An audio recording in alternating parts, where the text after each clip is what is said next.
Welcome to this next episode of YouTube, where we're so thankful for the Working for Wolves crew that was here this past weekend, and we had amazing weather on Saturday, considering the weather we had prior to and after the weekend. We basically started out on Friday, actually, with prepping for the event. We got 2 loads of sand in that we're going to be used to rehab the dens and kind of improve some of the aeration of the drainage in both dens. And so that's how the wolves started out there Friday morning before the crew got here, was investigating the sand piles that came in. Denelli, while he was in holding, while the sand truck was delivering sand, he stole a deer leg from Grizz. So you see Denelli there with that deer leg. So that's how we started Friday morning. Wet, it was raining.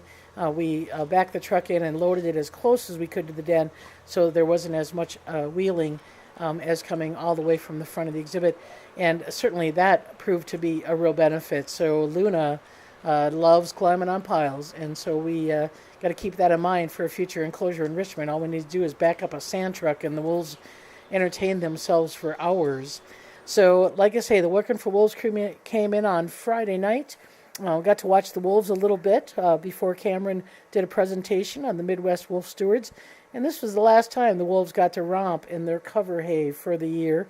And we saw that as a first priority, to get that cover hay out.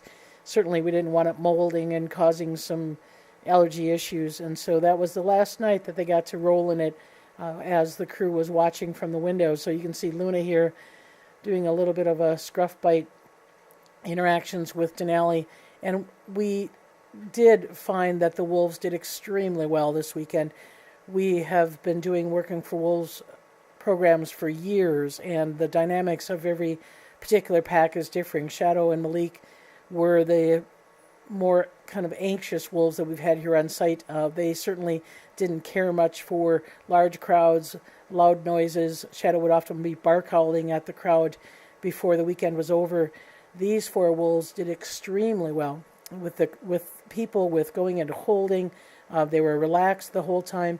Grizz even was fairly relaxed as long as people didn't talk to him and just kind of ignored him. No eye contact, no voice contact. As long as people were quiet, he was quiet. And we even had a visitor, a wild wolf, visit in the backyard. So considering all the chaos and all the work and all the holding of wolves and moving them around, everybody did extremely well. So basically, I'll give you kind of a breakup of what we did.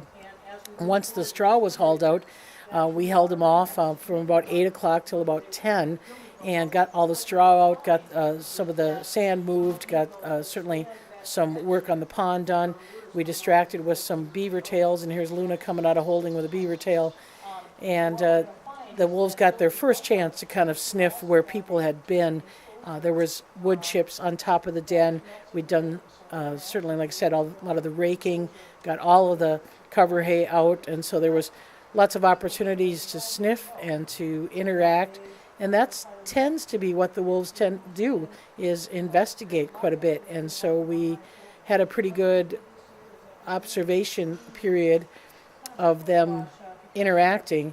And we actually started a webinar, and what we called it was Who's Been Raking My Bed was the webinar that we held, and it was one of our 30-minute webinars.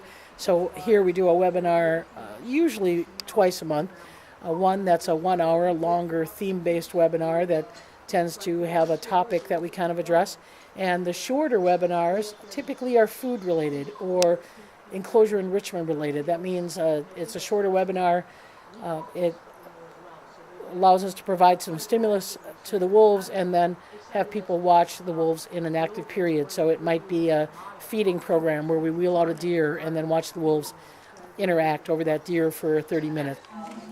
So we'll do a program called Enclosure Enrichment that will be on the regular daily schedule from June 15th until August 14th at noon.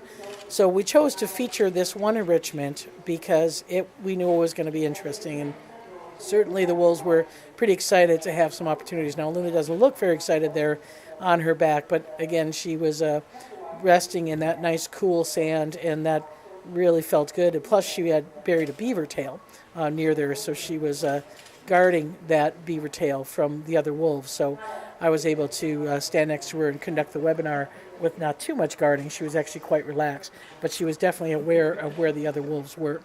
So that's how we kind of spent the first couple of hours.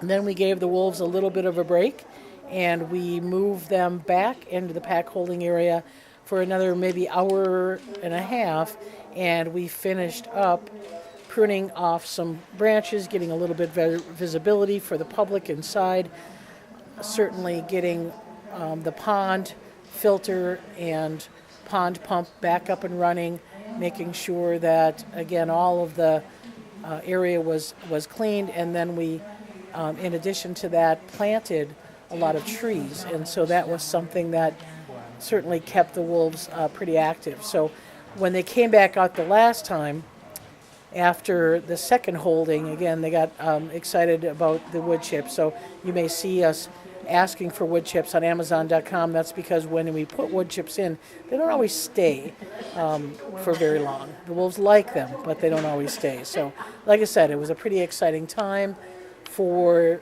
the pack, and certainly Luna had a good time, and that's Luna and Aiden there doing a little bit of what we call invite chase. So Grizz had work done, but Grizz had to stay on the east side habitat, east side enclosure, while we did the work and while we actually dried the work. So Grizz got moved on Friday and didn't get able to come back until Monday late morning.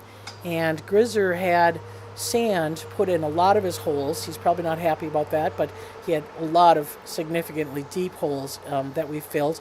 We also put a little bit of traction or a coating, and this is a soy coating, which is safe around water, but it gave a little bit of a grip to the concrete. Keep in mind, pups are going to be in this enclosure next year, so we wanted to make sure it was suitable for the pups. So we did that soy treatment on the bottom of his pond. He really liked the things that smelled, and so we spent a lot of time trying to scent roll in the pond, and you can see why we had to hold him off for several days to make sure that he wasn't wearing that coating when he came back out. Unfortunately, in the back side of the pen, where we did some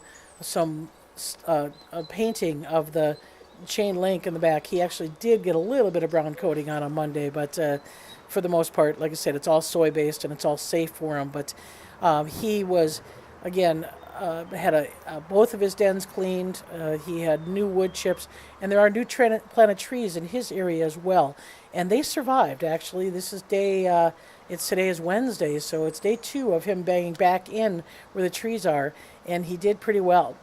The other amazing thing that we did with the Working for Wolves crew, we had some amazing people here and built some Leopold benches. And this is benches that were designed by Aldo Leopold, giving people an option, a relaxing place to be able to watch the wolves in the behind-the-scenes program. So we're excited about getting 5 of those built as the summer season progresses. And again, we were excited about the work. The wolves were excited about the work, and we are so grateful for the Working for Wolves crew. So thanks for watching. We'll see you next week.